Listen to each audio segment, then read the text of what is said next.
하나님의 말씀은 마가복음 9장 1절 말씀입니다.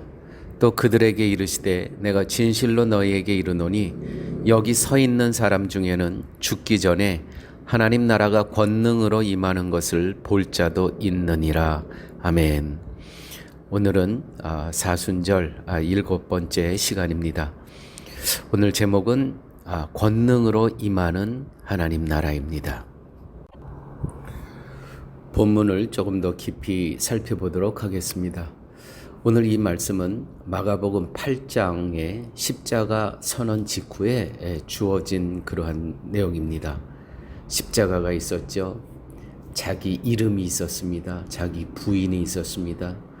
또 부끄럽게 여기는 사람도 있었습니다. 십자가가. 그 일은 제자들에게 너무 무거웠습니다. 그때 예수님은 선언하십니다. 하나님의 나라가 권능으로 임하실 것을 보게 될 것이다. 갈등하고 두려움에 떨고 있는 제자들에게 예수님은 하나님의 나라가 권능으로 임하실 것을 보게 될 것이다. 여기서 권능, 두나미스는 단순한 기적이 아니라 하나님의 통치가 실제로 드러나는 능력을 의미합니다. 오늘 마가복음 9장 1절의 말씀을 우리 같이 나눴는데 이 1장 바로 다음에는 변화산 사건이 일어나죠. 예수님께서는 높은 산에 제자들을 데리고 올라가십니다. 거기서 제자들은 잠시 하나님의 영광을 봅니다. 예수님의 얼굴이 해같이 빛나고 하나님의 음성이 들리고 그들이 모세와 엘리야와 예수님께서 입으신 옷이 그렇게 힐 수가 없었습니다. 이것을 보게 되죠. 그러나 이것은 완성된 하나님의 나라가 아니라 다가올 영광의 예고편을 미리 보여준 겁니다. 베드로에게. 베드로는 이렇게 얘기하죠. 여기에 초막셋을 짓고 하나님 예수님을 위해서, 하나님 모세를 위해서, 하나님 엘리야를 위해서 짓겠다고. 여러분, 이것은 완성된 나라가 아니라 다가올 영광의 나라의 예고편이라는 것이죠. 이런 나라가 너희들에게 앞으로 있을 것이다.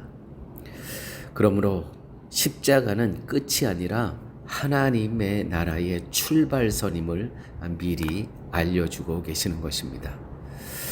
여러분, 복음은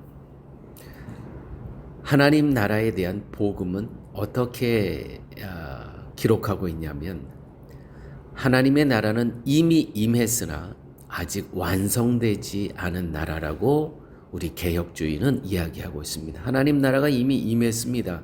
그러나 아직 완성되지 않은 나라입니다. 이미라는 뜻은 예수님께서 이미 초림하셨었죠. 그렇죠? 십자가에 달려 우리의 모든 죄값을 치르고 돌아가셨습니다. 그가 부활하셨습니다. 이미 다 이루셨습니다. 그러나 아직 재림은 아직 예수님께서 다시 오시지 않으셨죠. 완전한 통치 하나님의 나라가 아직은 이루어지지 않았습니다. 여러분, 하나님의 나라는 우리의 감정이 아니라 하나님의 주권에 의해서 임합니다. 그래서 그 때와 시는 우리가 모르는 것입니다. 그 나라는 정치적 왕국이 아니라요, 은혜의 다스림이 있는 것입니다. 은혜의 다스림, 통치가 있는 것. 그래서 십자가에서 패배처럼 보였던 사건이 실은 왕의 즉위식이었다는 것이죠. 십자가가 왕의 즉위식이었다. 또한 부활은 그 즉위의 선언이었다는 것입니다. 그래서 십자가 사건과 이 부활은 뗄래야 뗄 수 없는 그러한 관계임을 우리는 기억하셔야 됩니다. 하나님 나라의 권능은 세 가지로 드러납니다.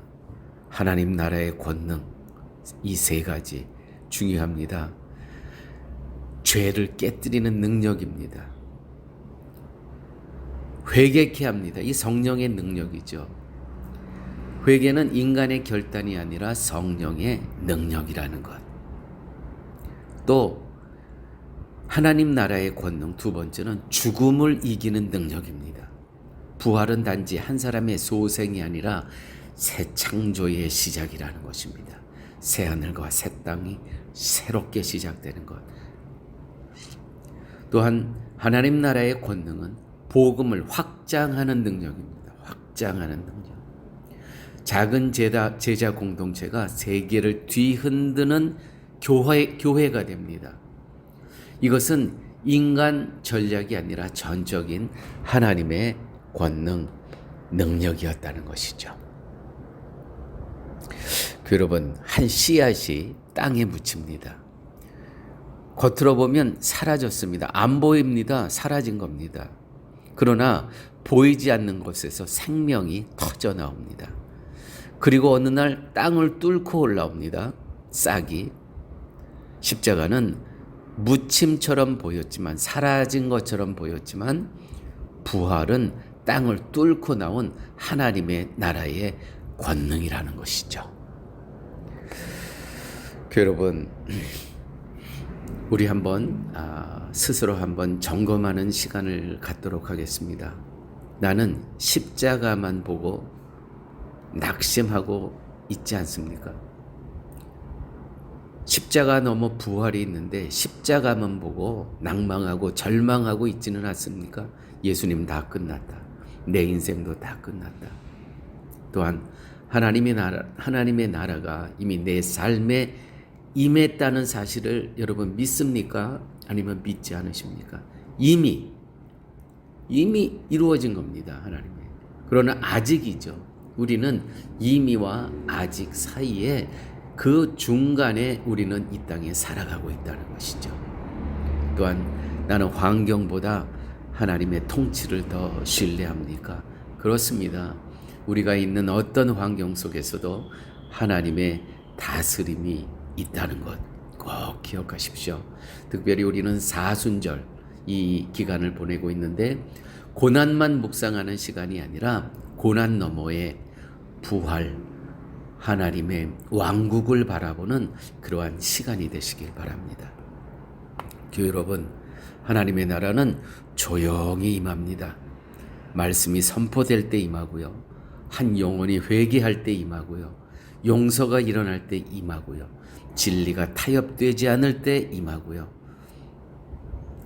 그 순간순간 하나님의 통치는 이미 작동하고 있다는 것입니다. 이미 하나님의 다스림은, 하나님의 나라는 이미 시작되었다는 것이죠. 이미. 그러므로 하나님의 권능은 소리보다 깊습니다. 눈에 보이는 성공보다 강하다는 사실 늘 기억하시기 바랍니다. 여러분, 우리는 지금 사순절 기간 가운데 있습니다. 제2의 수요일, 나는 흙입니다. 나는 죄인입니다. 시작했습니다. 우리는 아버지께로 돌아갑니다. 또 나는 아무것도 할 수 없는, 나는 정말 무능한 존재입니다. 우리 이 기간 동안에 깨달아야 되죠. 또 나는 모든 것을 다 내려놓습니다. 하나님 앞에 다 내려놓습니다. 그랬을 때 우리는 생명을 얻게 된다는 것이죠. 나는 눈에 보이는 것보다 나는 영원을 선택합니다. 사순절 기간에 해야 될 것들입니다. 또한 나는 복음을 숨기지 않고 복음을 자랑하겠습니다. 이런 담대함, 이 사순절 기간에 다 우리가 해야 될 일들입니다. 오늘 나는 하나님 나라를 바라봅니다. 여러분, 십자가는 왕의 길이었고 부활은 왕국의 시작이었습니다. 오늘 우리는 왕의 길을 걷고 있고 하나님 나라의 왕국에 오늘 우리가 있다는 것 기억하시기 바랍니다. 기도합니다. 아버지 하나님, 보이는 현실보다 보이지 않는 하나님 나라를 신뢰하게 하여 주옵소서. 십자가의 길에서 낙심하지 않게 하시고 부활의 권능을 바라보게 하여 주옵소서. 우리 교회와 가정 가운데 하나님의 다스림이 임하는 그러한 우리의 삶 되게 하여 주옵소서. 모든 말씀 예수님 이름으로 기도드렸습니다. 아멘.